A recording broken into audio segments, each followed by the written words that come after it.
I request all, yes ma'am. Shiva sir. Shiva sir. Yes ma'am. YouTube stream agudilla start pannikaala. Yes ma'am. Okay sir. Okay sir. I request all the participants to mute your audio and video. Thank you. Happy morning, one and all present here. The best way to success is focus on goals, not obstacles. Learning never stops. On behalf of Computer Science and Engineering Department, I welcome you all for the international webinar on Knowledge 4.0 Journey to the Cloud with AWS.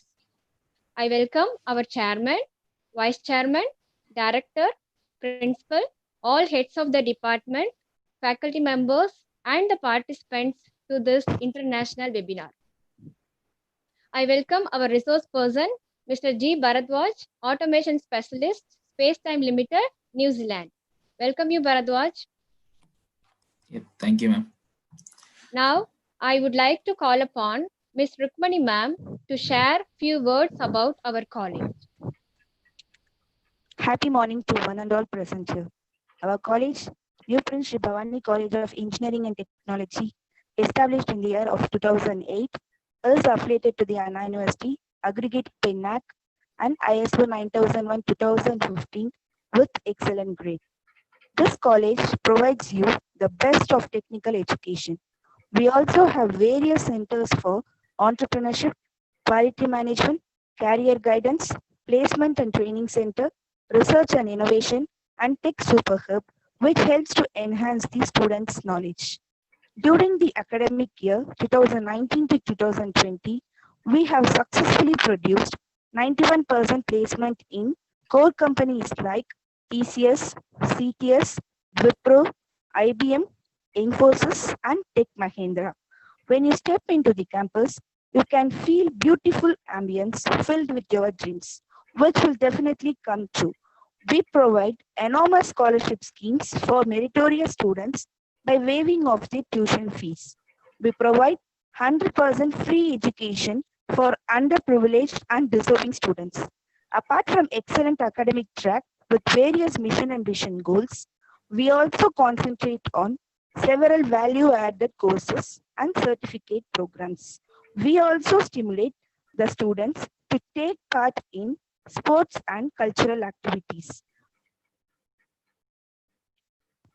5 students of our college have been selected for Tamil Nadu volleyball team. This college creates a friendly atmosphere through the association activities and the sports activities.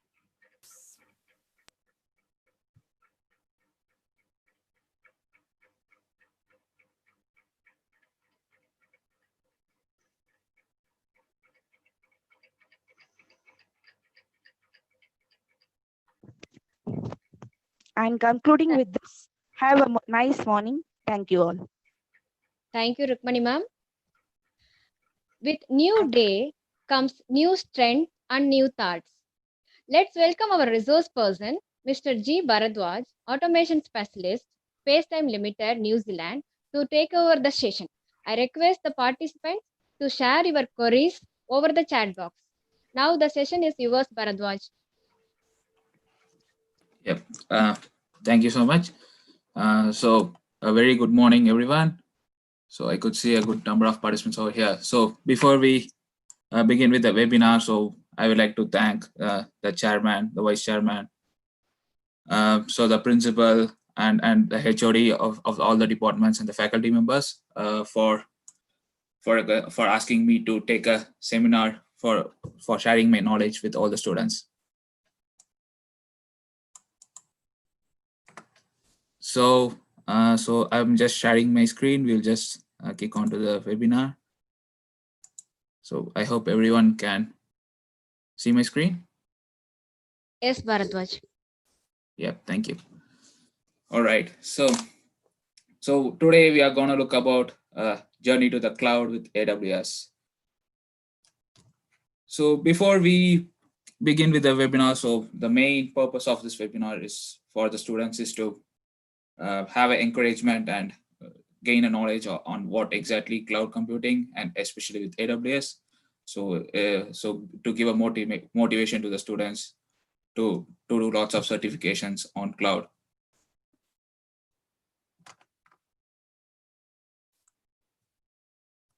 Right. So today's agenda will be, we will see what is cloud computing. So what are the data center components, and we will have a look about AWS basics, and we will just have a practical exercise on how do we deploy a sample web application in AWS in servers.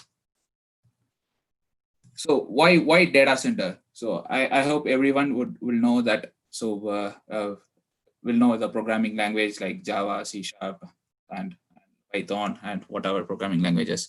But it is important to know the basics of the infrastructure, of how the applications gets hosted in a real-time environment, and how the applications is running as a public, facing a public environment. So basically, a data center is nothing but a space that the company provides, and where the companies host their critical applications with the various components provided in the data centers. So some of the basic components includes like the hardware components such as the servers, the storages, the network systems, and there are many other hardware requirements. So when you talk about servers, so what exactly is a server? So for consider an example. So when a single user is printing some document using a single printer. So a single user is accessing a single printer. So there won't be any lag for him to use. So what happens when 10 number of users access the same printer? So what happens when 100 number of users access the same printer? So obviously the printer dies, and which causes the so the printer won't be available for anyone to be printed.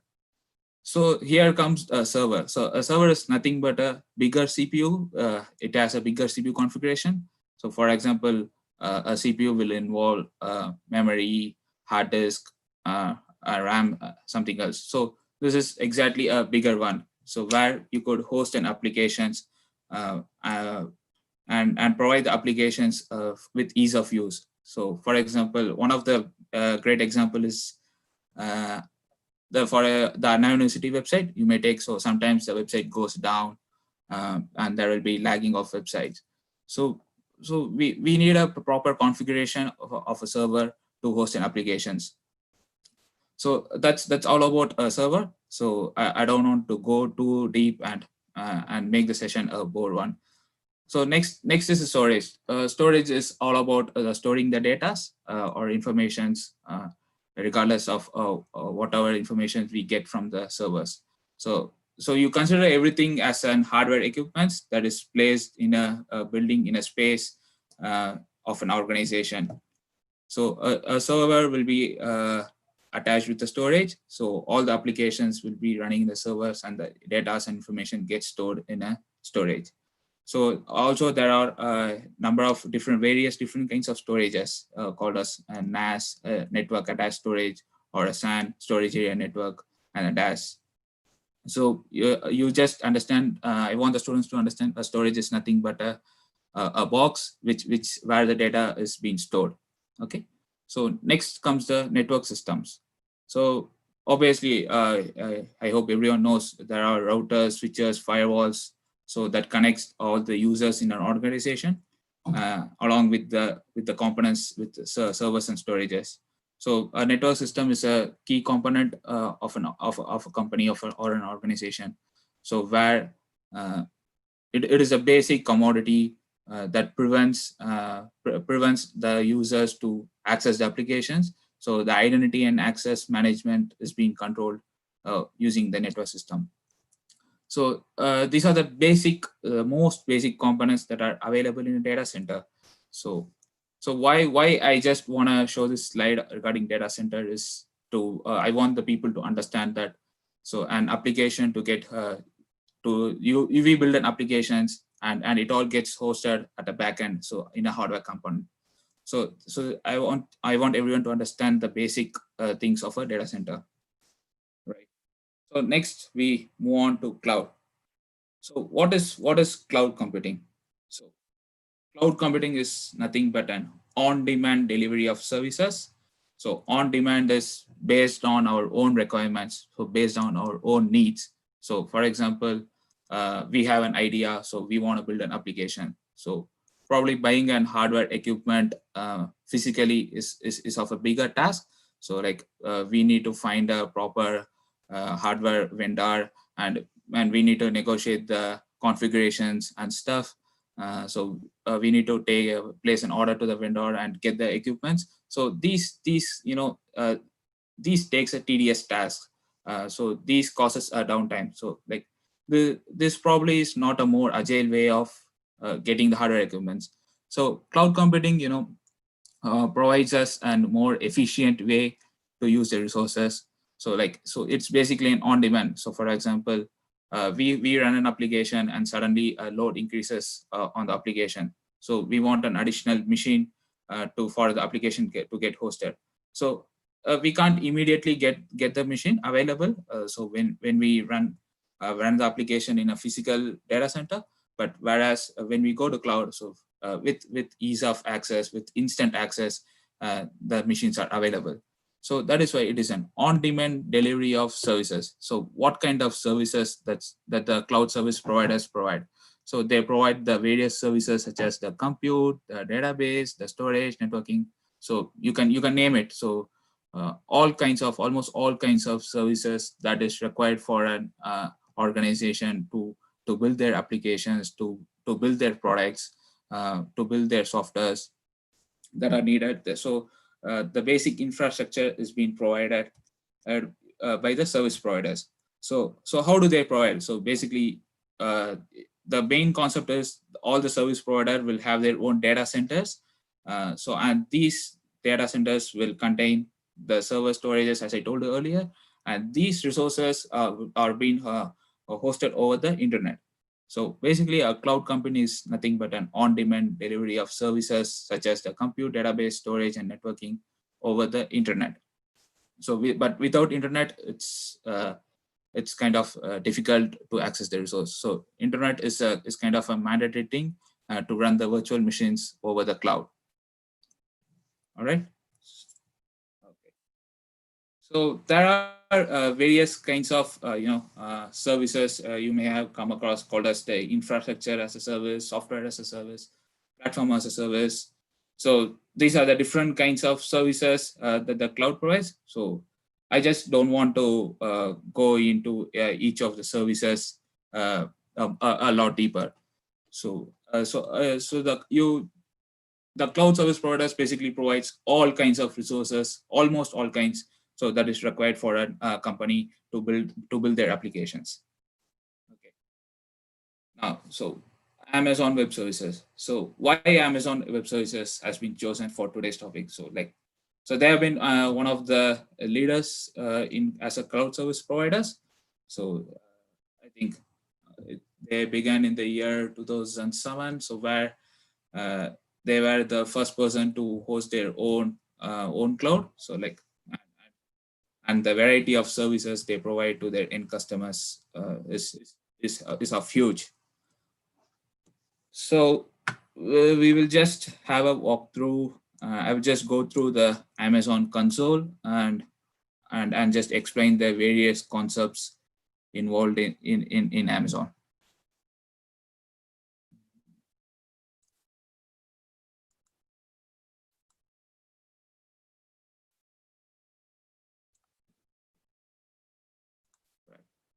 So you could access the Amazon console using this URL.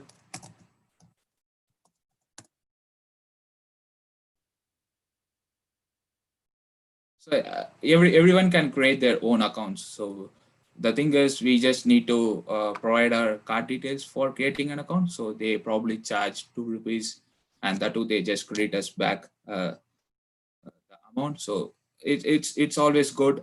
We all create an own account, and so they provide 1 year of free services on certain resource. So like you can run a machine for 750 hours for 1 year. So there are various services they provide for free. So we could just create an account for learning and for exploring the services. So, just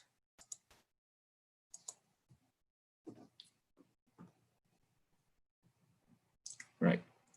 So when you log into the console, so this will be the home page of the AWS console, AWS cloud. So the first important concept to understand is the regions. So regions are nothing but an geographical location. So that is where the Amazon has their own, has built their own data centers. So it's just a geographical location like, so Mumbai, so Singapore, Sydney. So these are the locations where Amazon has their own data centers, and we could just launch the services in the specific data centers based upon the requirements. So for example, so we are now in US East North Virginia. Just want to tell about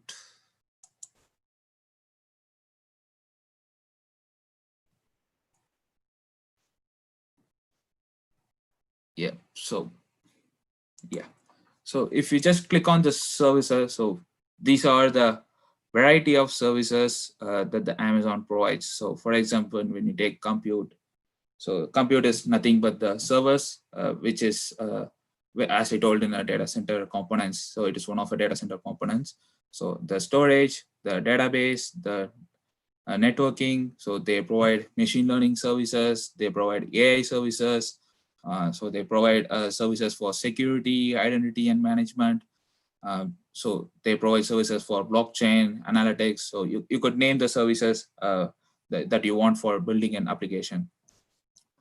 So whenever we create a cloud environment, so it is important that we create a proper network. So before we launch the machines or launch our applications in AWS or not AWS, so you could take any cloud providers.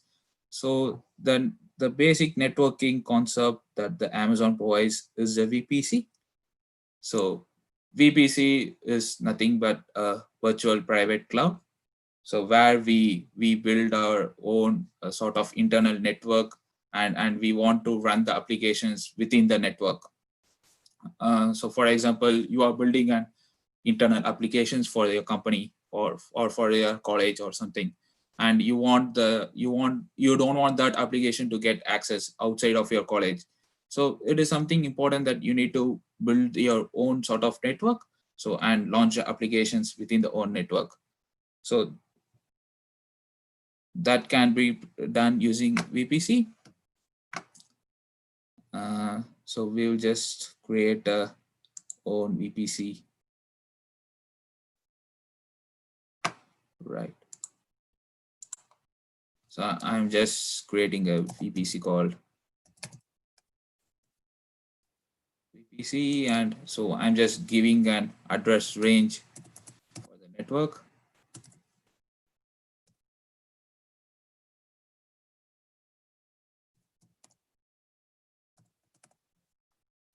So so this is an IPv4 CIDR block. So I'm not getting into detail of how this calculation works. So there is a calculation behind it. So /16 gives you the maximum of IP addresses for our network. So now we have created our own network range of 172.168.0.0/16. So you just think that you just imagine that this is our network IP address range, and all the machines and all the computers needs to be connected within this network. So for this network, we obviously provide an internet access. So that internet access can be created using an internet gateways. So we create a gateway.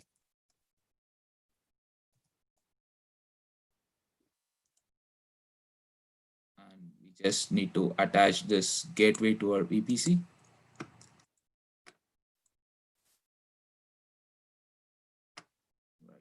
So now what we have just done is we have created an own network range, and we have just attached an internet gateway, so that these kind of the entire IP addresses has an internet access. Okay. So next we are going to create something called as subnets. So this is kind of, probably if you don't understand or if you have any doubts, just post me in the chat and I'll just respond to it. So this VPC is kind of a vague topic, so it takes time to understand actually. So unless and until you just explore and create it by yourself, you might probably find it a vague topic and kind of boring. Just adjust with me. I'm just gonna take you through it quickly. All right. So subnet. So what is the concept of subnets?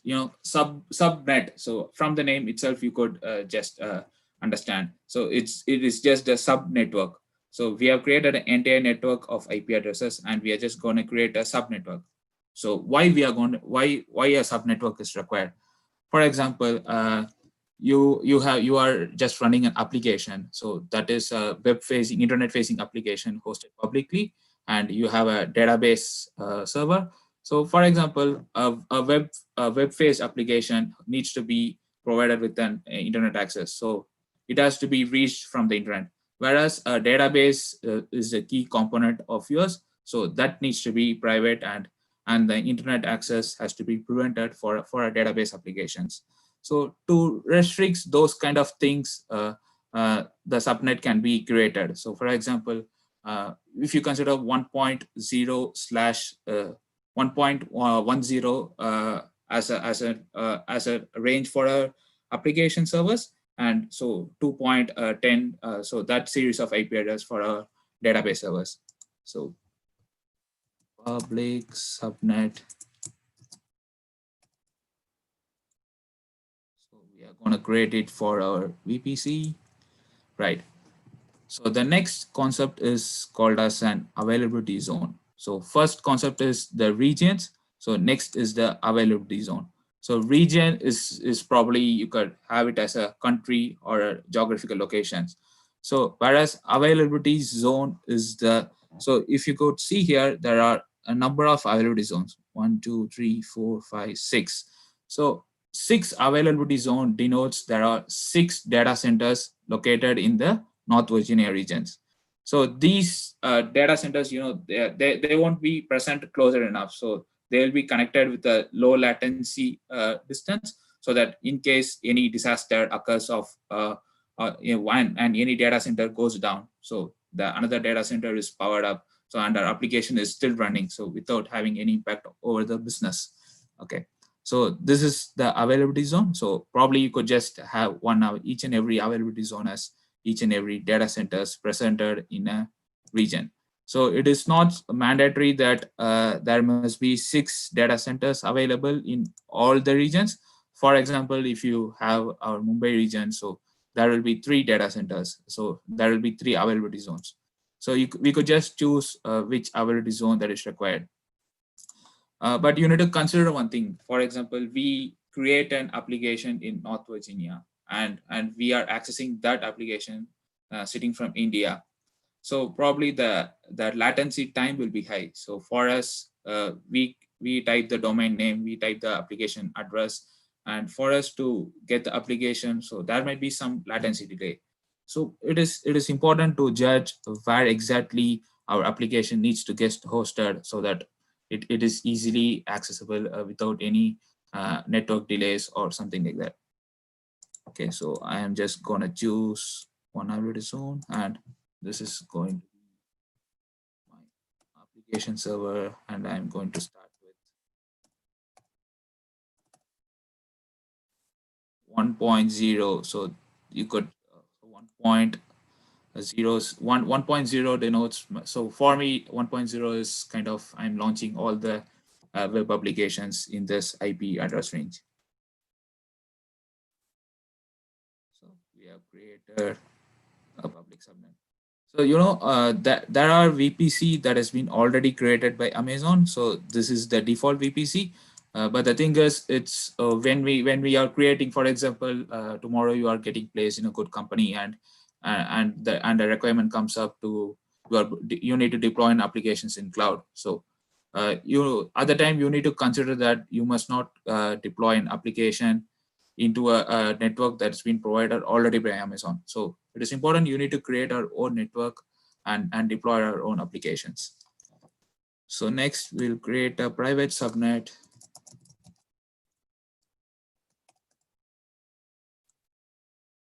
VPC, I'm going to choose the same availability zone. So I am naming it as 2.0/24. All right. Right. So far what we have done. So we have created an IP address range. So with /16. So that is the total number of IPs we can get. So we have attached an internet gateway to that to our network. So and we have created two subnetworks, one for public and one for private. All right. So now how does this subnet knows? For example, when a user pings our created applications domain www.something.com. So how does this subnet knows that this domain is calling a public subnet or private subnet? So this communication is being handled by something called as route tables. So route tables is nothing but it has the tables of routes. So that tells this IP must navigate to this public subnet, or this request must navigate to a private subnet. So we create a public route table and we just add it to our VPC. We create another private route table. Attach with your VPC. Right. So what I'm going to do is I'm just going to attach our public subnet with the public route table.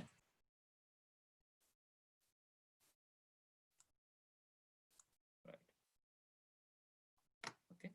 So what I have done is I have just attached a public route table with the public subnet, and I'm gonna add the route 0.0.0.0/0. This means allowing all the IP address around the world. So whoever can access our subnets, so our application that's been hosted within this subnet. Okay.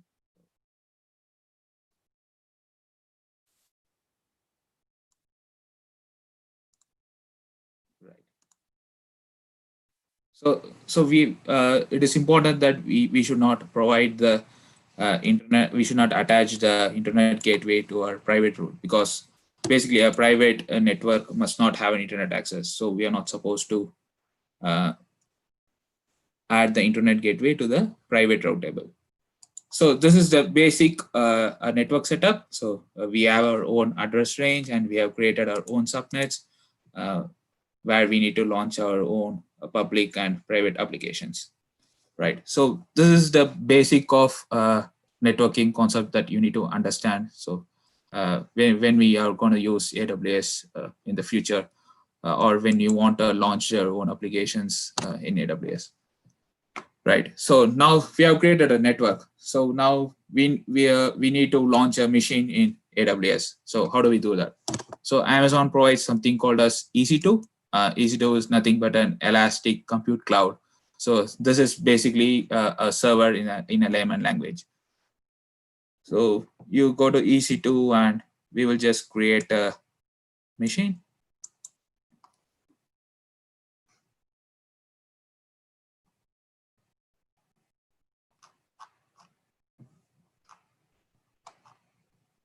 Right.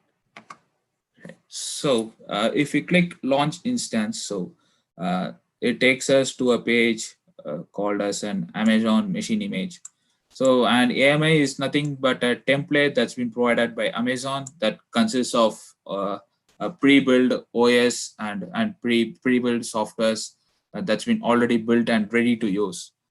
So you want a Windows machine, so with pre-built, for example, IAS or pre-built applications, machine learning applications. So everything is readily available. So you could search here and you could just get the take the required machines here. So if you see here, there is an Amazon Linux AMI. So this this is a Linux machine, so that's been provided by Amazon itself. So they have built their own Linux operating system over their machine, and they are just providing to us. So similarly, you have Red Hat, you have SUSE Linux, you have Ubuntu machine, and you have Microsoft Windows Server. So you could name the machines that you require for hosting our applications. So similarly, there are some third-party software provided and supported by Amazon, so that can be searched from here. For example, you need some third-party application, or you need some third-party antivirus you need to apply to our machines. So you could just get that from an AWS marketplace. Right. So now what we'll do is we'll just launch an virtual machine with Amazon Linux AMI. So we are just going to build a basic Hello World application into this Linux server. So we have just selected our Linux machine, and it just takes us to, it just asking us to select the instance type. So again, so there are various instance type that Amazon provides. So T instance, Yum instance, C instance, R instance, so T instance. So there are lots of instances, instance types that provides. So these are basically nothing but the different hardware configurations that the Amazon provides. For example, we have our own laptop with Intel i5 processor running with 1 TB of hard disk and 8 GB of RAM. So similarly, when it comes to server, so there are different configurations with processor. So Intel Xenon processor, Intel Haswell processor. So these are basically different hardware types.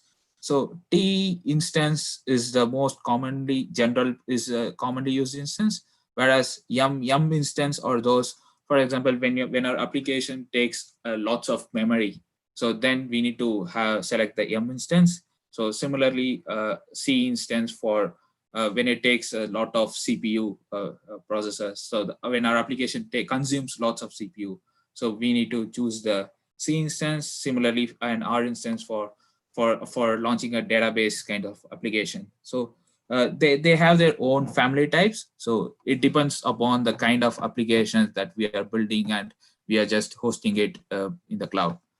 So for today's purpose, we will just use so this free tier eligible is nothing but, so when you create a new Amazon account, so I just told you earlier, so they'll be providing some free services for us to use. So that the machines that are mentioned with free tier eligible, so we could just access those machines, and they won't just cost you. So I'm just gonna proceed with this T2 micro. So yeah, so this T2 micro will have one vCPU and 1 GB of RAM or 1 GB of memory. So you could just consider it as the number of processors. vCPU is nothing but the virtual CPU that's required for a machine. So it's nice, you know. So when we get a lower configuration, so free of cost, it's always nice. So I'm just selecting it. We'll just launch it, right? So here we are just launching one machine. So if we give 3 machines, so 3 different servers gets launched. So we'll just go with 1. So AutoScaling group. So AutoScaling is another cool feature that Amazon provides. For example, so you would have known this big billion days, Amazon sales and everything. So what happens during those times? So everyone gets logged into an Amazon application, and the load increases automatically. So when the load increases, the server performance obviously goes down.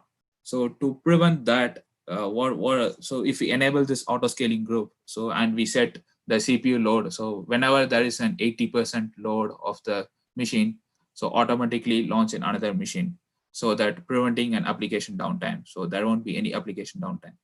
So that's one of the cool feature. So, and once again, so it's not, it scales both the ways. It scales up and scales down. So when the load is high, add another machine. So automatically when the load goes down, just terminate the machine so that we are not charged extra. So like right now, we are not gonna go into that. So we'll just launch one server. So this is what. So this is the default VPC, the default network that's been already created by AWS, but we are gonna launch in our own network.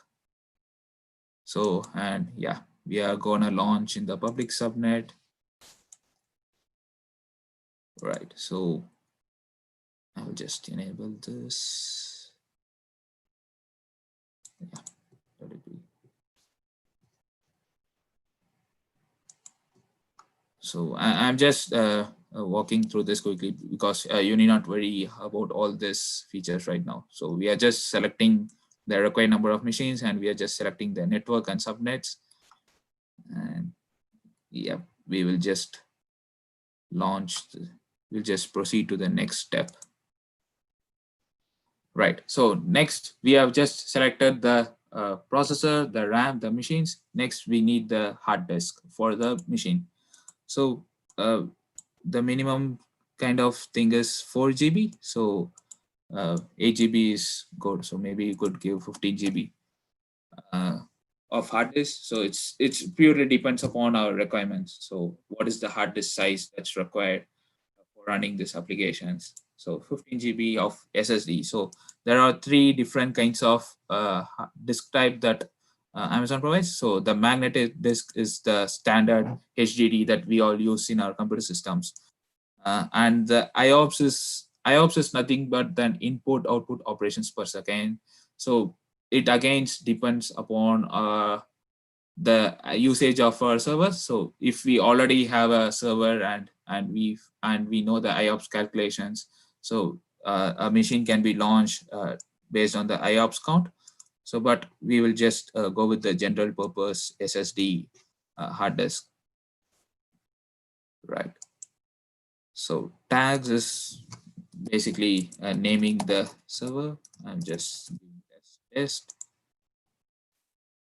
So the next important part is the security groups. So this is one of the security aspect or security control that Amazon provides. So you would have heard a lot of things that security is always a concern in cloud, but yeah, there are concerns with security, but you know, security is always a shared responsibility model. So the thing is, they provide all the necessity security features that needs to be enabled in the cloud. So we as a user of cloud, so it is the task is on us that we need to give all the security rules. So we'll just create a security group in ESBC. So here we just need to give the rules of the machine. So we are just launching an Linux machine. So Linux obviously needs to be SSH, so secure shell. So that needs to be allowed. So and so this source is the IP address. For example, if I specify only my machine IP address, so that is my laptop IP address, then only my machine can access this the server. So this needs to be controlled probably. So like 0.0.0 is not the recommended way to launch a machine in a live environment. So this as per the requirement that needs to be given, but as of now I'll just leave it as it is. So next we are just launching an application. So an HTTP rule is required. So with port 80, that is 0, and maybe HTTPS. So like it's not mandatory. So HTTPS requires an SSL certificate and other stuff, but it's fine. Yeah.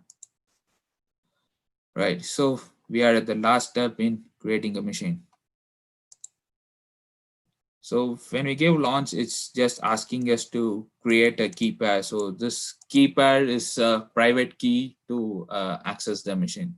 So I'll just create a new key pair.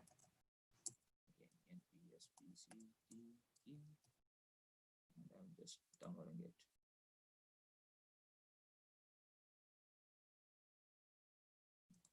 Save. Launch.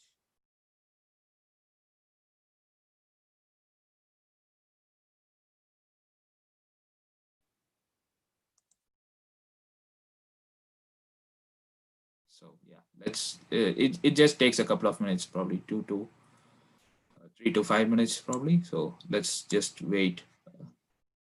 So before the machine gets launched, I will just walk you through the other features that are available over here. So if you look at here, I just want to show you guys the volumes. So volumes is the hard disk that which we have created.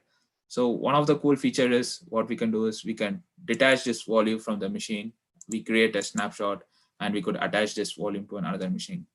So this provides an enhanced facility, when you need an upgrade your machine. So and you don't want to develop or push your applications again to the server.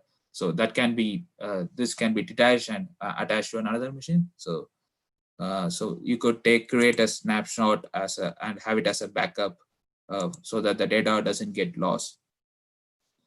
So this is the auto scaling feature I told you earlier. So and the thing is,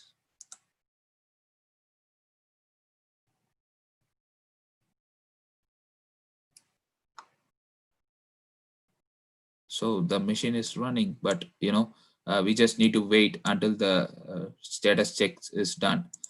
So the machine is being powered on, so we just need to wait for this to get done. So there will be a 2x2 checks. So basically what Amazon is doing is just checking whether their hardware is working fine and the operating system and other stuff are running fine. So one of the cool thing is, so here we have just launched a Linux machine. So similarly, you could launch a Windows machine and you need not pay for the Windows license at all. So everything, the cost, everything will be included. So the pricing model of the cloud is pay as you go. It's like using a postpaid mobile, so we make a call and we pay for it. Similarly, we use the machine, we pay for it. So if we don't need the machine, we could just stop the machine and we keep it aside so that we don't incur any further charges.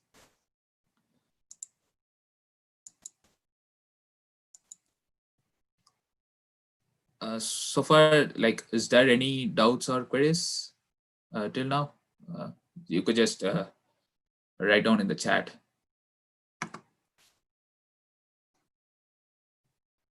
Right. Yep. So yeah. So 2x2 checks is done and it's ready. But how do we access this machine? So basically, we need an IP address to access this machine. And so while at the time of creation, so there was an option to option to select the IP address called as use subnet settings, so or enable. So what if I enabled means, so I would have received an IP address, public IP, but what will happen is whenever I turn off and on the machine, so the IP gets changed. So like which is not a good thing. So because we create and host the applications in this machine, and this machine must have a unique and static IP address, so that this IP address must be pointed to the domain name. So for example, we are creating www.newprints.com means, so that newprints.com will point towards an IP address, so where our application is hosted. So it is important that this IP address of where our web application being hosted or created needs to be static. So to create a static IP, there is something called as elastic IP address. And we create an elastic IP, right? So and Amazon provides a public IP and static IP, so that this IP address doesn't get changed. So we have created it and we just need to associate with our machine.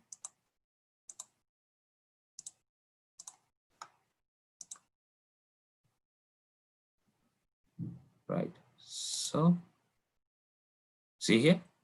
So this is our machine's IP address. So right now it will throw an error. So when we host an application, so our application must run with this public IP. All right. So now let's log into this machine. So to log into the Linux machine, I'm just using PuTTY.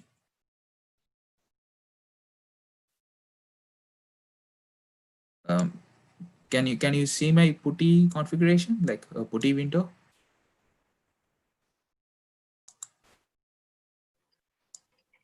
No, no, Paratwash. We can't able to No? see a putty window. No? No, Paratwash. I can't able to see your putty window. Okay.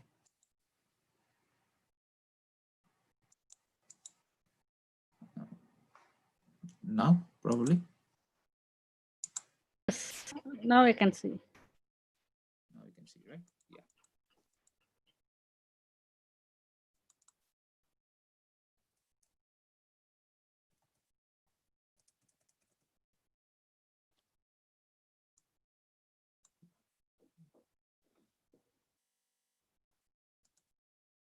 So we could just connect our Linux machine using PuTTY. So before connecting the machine, so we have just downloaded a PEM file or the public key that's required to access this machine.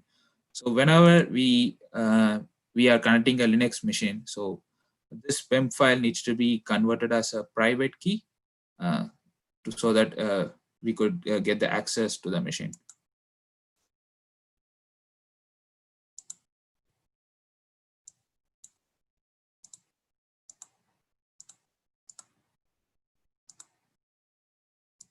Save private key.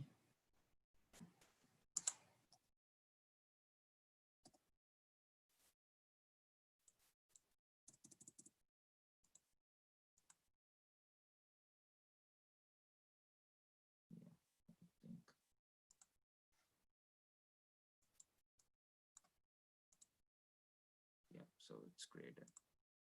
So we just give the IP address.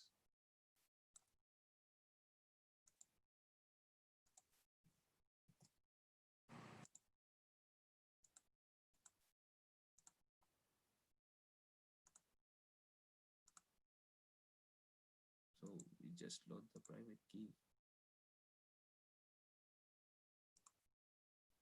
So the default username for the Amazon Linux machine is EC2 user. Yeah. So now we have just connected with the machine, so with the cloud machine.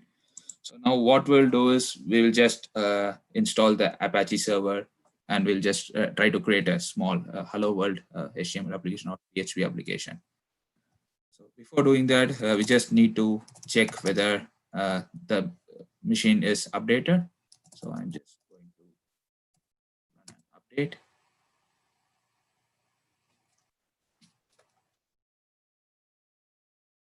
Sweet. Yeah. So now to install Apache, it's basically an HTTPD service or package you need to install.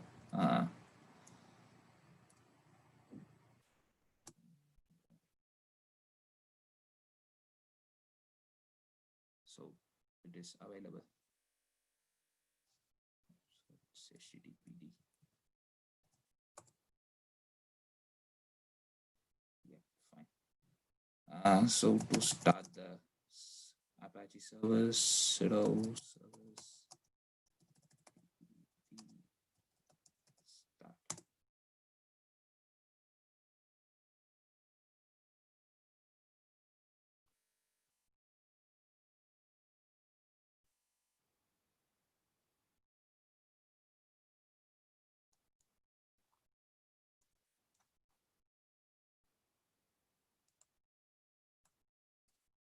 Yep. So you see here, so this is the default Apache page from our Linux machine, so, right? So yeah. So now what we can do is I think we just need to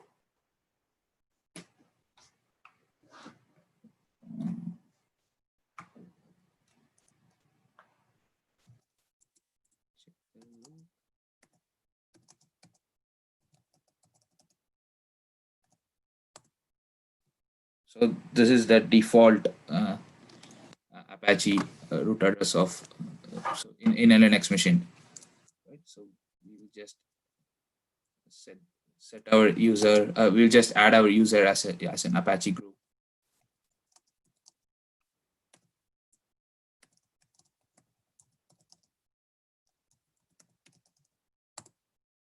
Okay.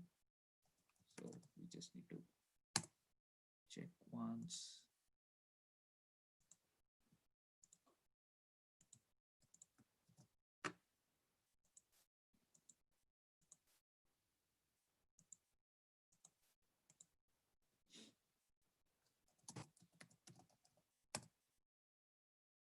Yep. Now we will just check again whether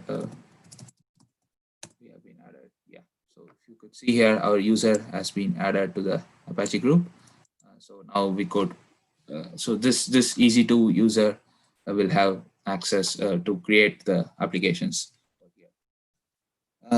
So now we have added the user to the group. We need to provide the permissions. So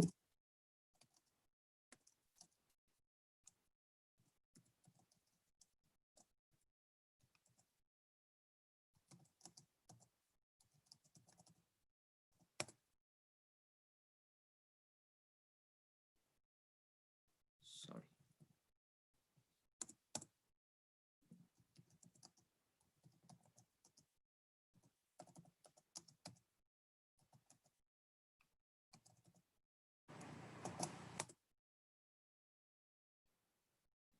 So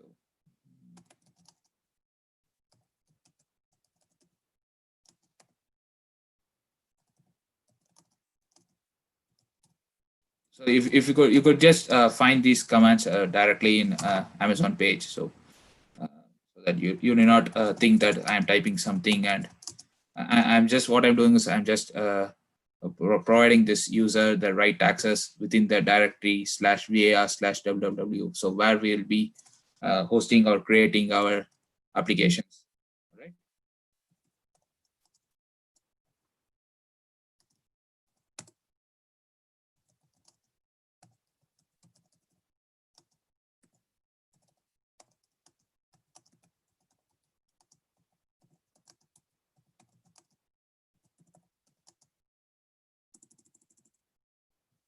Give another ID. Right. So now all the permissions has been given, and what we'll just do is we'll just write a small HTML application or a PHP application, PHP code. So like we need to write our code within this directory var. So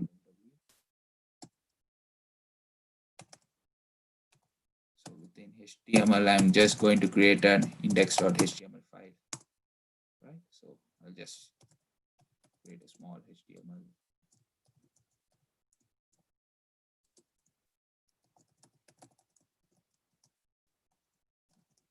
Just test from EC2 was the title.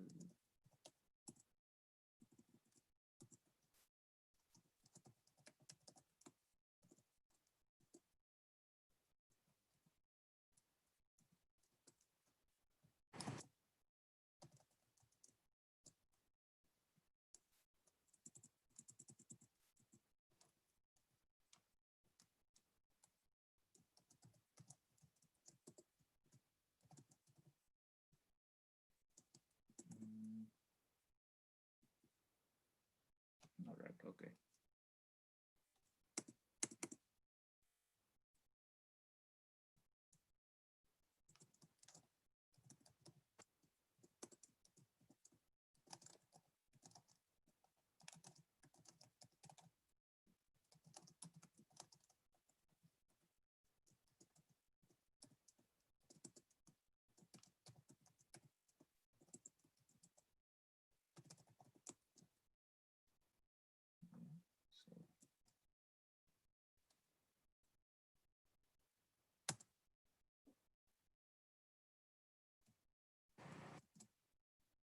So now what we have done is we just wrote a small HTML file and we just check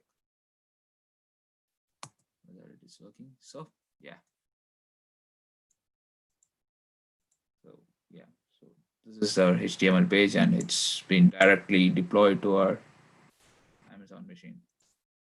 So similarly, you could create a Python application and you could just publish here. So the important thing is, some people might find difficult to directly write commands. So we may use some IDEs to write the code to create application like Eclipse or NetBeans or something. So what we could do is, so we'll be having those file and we could directly push the applications to the server using a third-party applications called as WinSap.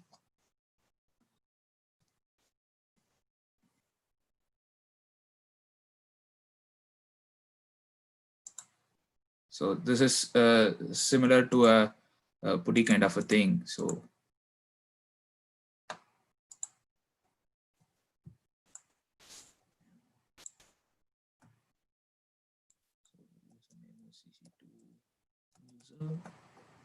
and we just give our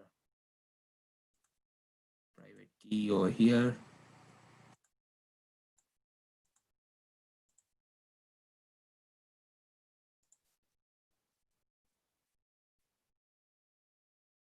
Yeah. So if you see on this right side, just ignore the left column.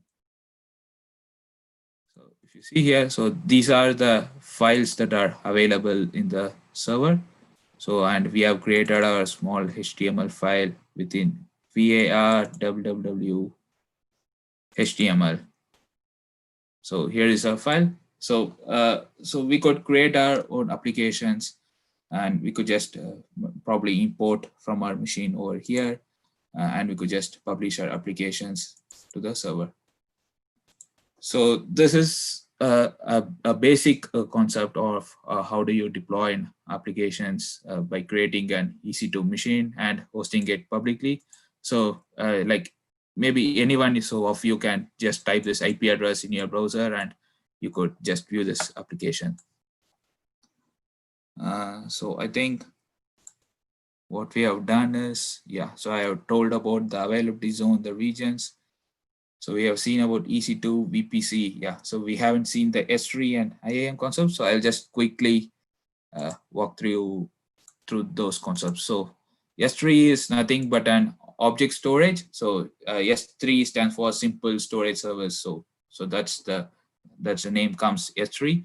So here it's basically like a Google Drive or Dropbox concept kind of thing. So we create a bucket in a region and we just upload a number of files. So the thing is they give unlimited storage, but you need to consider one thing: the upload is always free through any cloud. So whereas the download is chargeable.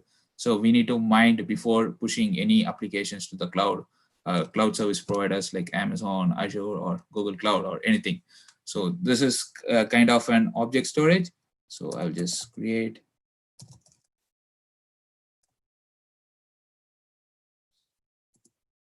I'll just create a bucket. Yeah, so within this bucket, you could create a folder, or you could upload your data or anything that you need to store in the cloud. So one of the important feature of S3 is you could run a static website. For example, a website that doesn't have lots of animations or it is not so dynamic. So you could just push all your applications and we could just you will be provided with a URL. So that URL will act as an instead of an IP address, that will be the URL. So you could just run a static website using S3.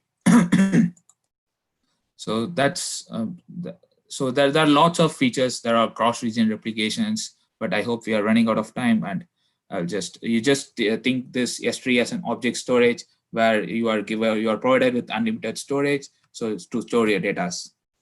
So next is the concept of IAM. So IAM is an important concept in AWS. So IAM stands for Identity and Access Management. So here is where you create groups, you create roles, you create the policies for accessing this AWS console. For example, we have lots of departments in the college, IT, CSC, EEE, MEC. So what we can do is we could create a separate group for CSC, IT, CSC, and something, and we could create the users for the students and provide access or provide console for the students to access the cloud. So but it's not so restricted. So like there are various other service that requires other roles. For example, you are creating a machine learning application, but that needs access to an S3. So you could create a role such that this service can get the access of another cloud service. So it's kind of an inbuilt access to inbuilt communication among each services. So that's probably a small overview about IAM, and I think that's it from me. So the cloud journey never ends. So so it's up to us to research everything, all the services that are available in the cloud, and we just have to enhance our skills. So that are required.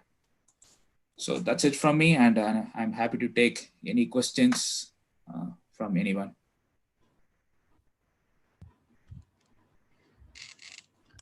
Okay. No questions from the participant side, I think, Bharadwaj. Yeah, sure. Okay. Okay. Thank you so much, Bharadwaj, for sharing your knowledge. The session was very interesting and informative. I hope this session is very useful for the participants, especially for the students. Thank you once again, Bharadwaj. Yep, thank you. It's my pleasure. Now, I would like to call upon Ms. Anita Sophia Liz, HOD of CSE, to deliver the vote of thanks.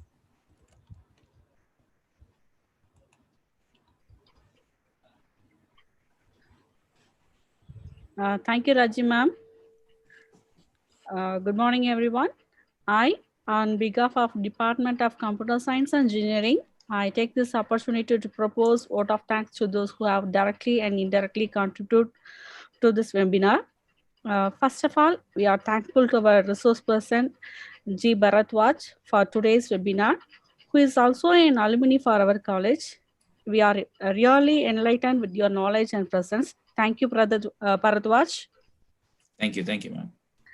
We are thankful to our management team, Chairman, Thiru K. Loganathan sir, Vice Chairman, Mr. L. Naveen Prasad sir, Director, Mr. A. Swaminathan sir, for their motivation. We are also thankful to our principal, Dr. T. Saravanan sir, for his enthusiastic support. We are also thankful to all heads and faculties of all the departments. Our heartfelt thanks to all the participants. With these warm words and a kind message, we move to end of today's webinar. Thank you. I would like to thank you again for making this event a success. Thank you all. Thank you, ma'am. Thank you all for being part of this session. Thank you, Siva sir, for supporting.